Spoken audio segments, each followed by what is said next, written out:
Covert tracking. Reuters. Stephen Lamb. Many people realize that smartphones track the locations.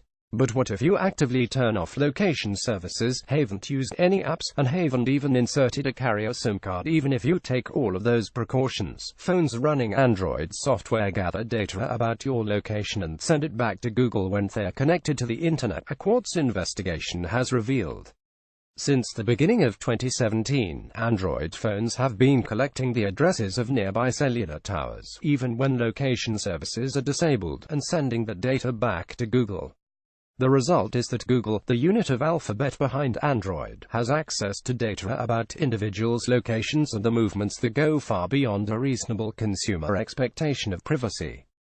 Quartz observed the data collection occur and contacted Google, which confirmed the practice. The cell tower addresses have been included in information sent to the system Google uses to manage push notifications and messages on Android phones for the past 11 months, according to a Google spokesperson. They were never used or stored, the spokesperson said, and the company is now taking steps to end the practice after being contacted by Quartz.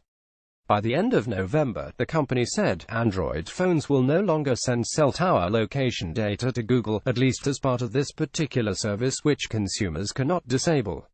In January of this year, we began looking into using cell ID codes as an additional signal to further improve the speed and performance of message delivery, the Google spokesperson said in an email. However, we never incorporated cell ID into our network sync system, so that data was immediately discarded, and we updated it to no longer require cell ID. A cell tower location sent to Google from an Android device obtained by Quartz. It is not clear how cell tower addresses, transmitted as a data string that identifies a specific cell tower, could have been used to improve message delivery. But the privacy implications of the covert location sharing practice are plain. While information about a single cell tower can only offer an approximation of where a mobile device actually is, multiple towers can be used to triangulate its location to within about a quarter-mile radius, or to a more exact pinpoint in urban areas, where cell towers are closer together. The practice is troubling for people who would prefer they weren't tracked, especially for those such as law enforcement officials or victims of domestic abuse who turn off location services thinking they are fully concealing the whereabouts. Although the data sent to Google is encrypted, it could potentially be sent to a third party if the phone had been compromised with spyware or other methods of hacking.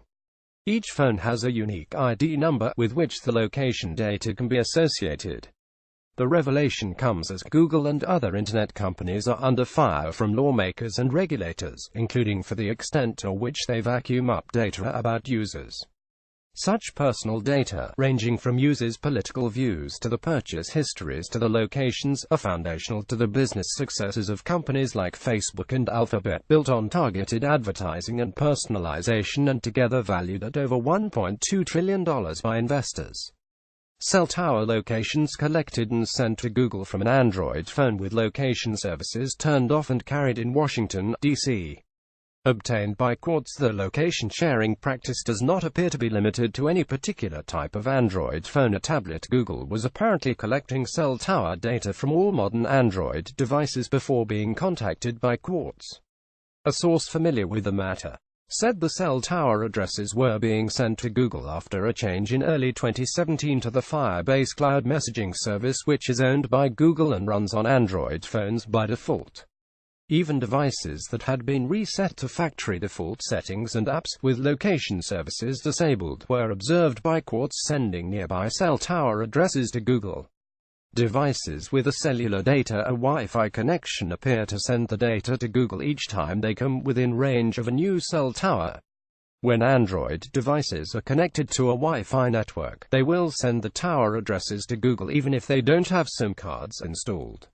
It has pretty concerning implications, said Bill Buddington, a software engineer who works for the Electronic Frontier Foundation, a non-profit organization that advocates for digital privacy.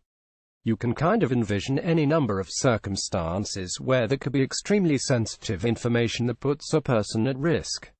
The section of Google's privacy policy that covers location sharing says the company will collect location information from devices that use its services, but does not indicate whether it will collect data from Android devices when location services are disabled. When you use Google services, we may collect and process information about your actual location. We use various technologies to determine location, including IP address, GPS, and other sensors that may, for example, provide Google with information on nearby devices, Wi-Fi access points and cell towers. According to the Google spokesperson, the company's system that controls its push notifications and messages is distinctly separate from location services, which provide a device's location to apps. Android devices never offered consumers a way to opt out of the collection of cell tower data.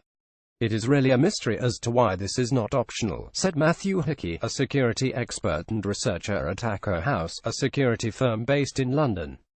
It seems quite intrusive for Google to be collecting such information that is only relevant to carrier networks when there are no SIM card or enabled services.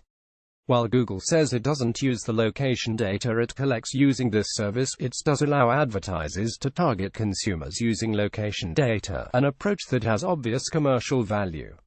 The company can tell using precise location tracking, for example, whether an individual with an Android phone or running Google Apps has set foot in a specific store, and use that to target the advertising a user subsequently sees.